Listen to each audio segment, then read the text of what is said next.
عیش و عشرت میں رہے. انہوں نے کہا تقریباً 80 سال ہم عیش و عشرت میں بادشاہوں والی زندگی گزاری. 80 سال تک ہمیں کوئی پرواہ نہیں تھی, دنیا ہمارے قدموں میں تھی. تو پھر حضرت نے اپنی زوجہ محترمہ سے پوچھا یہ تکلیف کے جو ایام ہیں اس کو کتنا عرصہ ہو گیا؟ تو بھائی صاحبہ نے سوچ کے بتایا تقریباً 18 سال سے آپ بیمار ہیں, 18 سال سے ہم یہ تکلیف گزار رہے ہیں. اب 18 سال کا عرصہ کوئی چھوٹا عرصہ ہے؟ تو حضرت اللہ کے پیارے نبی کہنے لگے تو مجھے دعا کا کہتی ہے, بات سمجھنے والی ہے, تو مجھے دعا کا کہتی ہے؟ اگر 80 سال تک بھی مجھے بیماری آئے تو اللہ سے دعا کرتے ہوئے شرم آتی ہے, مجھے دعا کرتے ہی شرم آتی ہے کہ 80 سال تو ہم عیش و عشرت کرتے رہے, تو 18 سالوں میں ہی میں دعا کرنی شروع کر دوں. اب آپ دعا کرنے کے لیے بھی تیار نہ تھے کہ یا اللہ مجھے صحت دے دے. تو ان کے اس کیفیت کے اوپر مائی صاحبہ جو تھی وہ دل برداشتہ ہو گئی, اور دل برداشتہ ہو کے ان کے منہ سے کوئی الفاظ ایسے نکلے پریشانی میں کہ حضرت نے کہا کہ اگر مجھے اللہ نے صحت دی تو تمہیں میں 100 کوڑا ماروں گا, تو نے اللہ کی گستاخی کی ہے. اور اللہ نے اپنے فضل و کرم سے صحت عطا فرما دی. فرشتہ حاضر ہوا کہ حضور آپ کے قدموں میں اللہ تعالیٰ نے پانی کا چشمہ نکال دیا ہے, اس سے غسل فرمائیں. آپ نے غسل کیا تو صحت مند ہو گئے, وہ جو زخم جو تھے وہ ہلکے ہونے شروع ہو گئے. تو آپ نے اللہ کا شکر ادا کیا.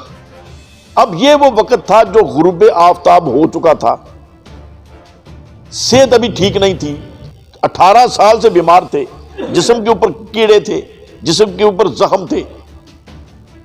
اب جب صحت ہوئی تو اللہ کا شکر ادا کیا اور 4 نفل اللہ کی بارگاہ میں شکرانے کے نیت دیے کہ اللہ کا شکر ادا کیا.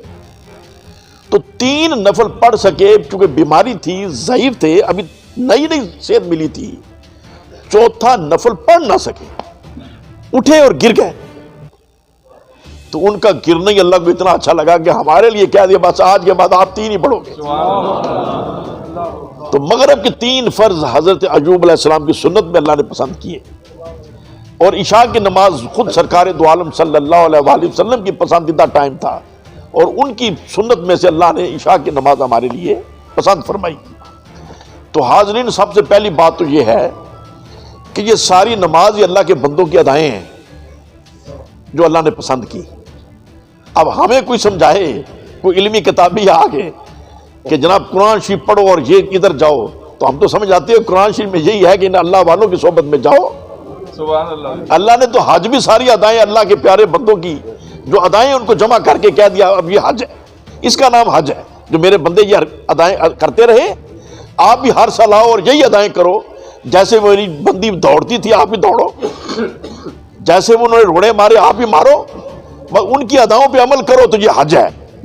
حالانکہ حج میں نہ ہم کو خیرات کرتے ہیں, نہ ہم کسی غریب کا خیال کرتے ہیں, کیا بات, بس وہ اللہ کے بندوں کی ادائیں ہیں. اللہ کو اتنی پسند ہے کہ اللہ کہتے یہی حج ہے. تو میں بات تو شروع ہوئی تھی الحمد شریف سے, وہ بات عرض کر کے اجازت چاہتا ہوں. الحمد شریف کا ترجمہ 7 دفعہ کم سے کم پڑھیے گا غور سے, آپ کو سمجھ آ جائے گا الحمد شریف حکم کیوں ہوا. اس کے 3 حصے حضرت مجھے محسوس ہوئے. اگر اس کا جیسے ہر مضمون کا حصہ ہوتا ہے نا, تو پہلا حصہ ہے اقرار بندگی کا, اللہ کی تعریف, ثنا اللہ کی ثنا ہے, پھر اقرار بندگی ہے, پھر التجا ہے. پہلے ہم اللہ کی شان بیان کرتے ہیں, پھر اپنا اقرار کرتے ہیں کہ الہی میں تیری ہی عبادت کرتا ہوں اور تجھی کو مانتا ہوں, یہ میرا اقرار ہے, میرا تیرا رشتہ ہے.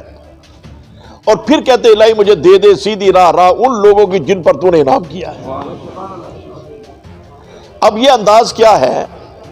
یہ انداز وہ ہے جو ہر مانگنے والا یہی کچھ کرتا ہے, خواہ مسلمان ہو یا غیر مسلم ہو. جس سے بھی کچھ لینے جائے گا, کسی حکیم کے پاس جائے گا یا کسی سیاسی لیڈر کے پاس جائے گا یا کسی اللہ کے ولی کے پاس جائے گا, جب لینے جائے گا, کچھ مانگنے جائے گا, بلا ادھاری کسی سے مانگنے جائے, تو یہ 3 کام ہر بندہ ضرور کرتا ہے. پہلے اس کی تعریفیں کرتا ہے,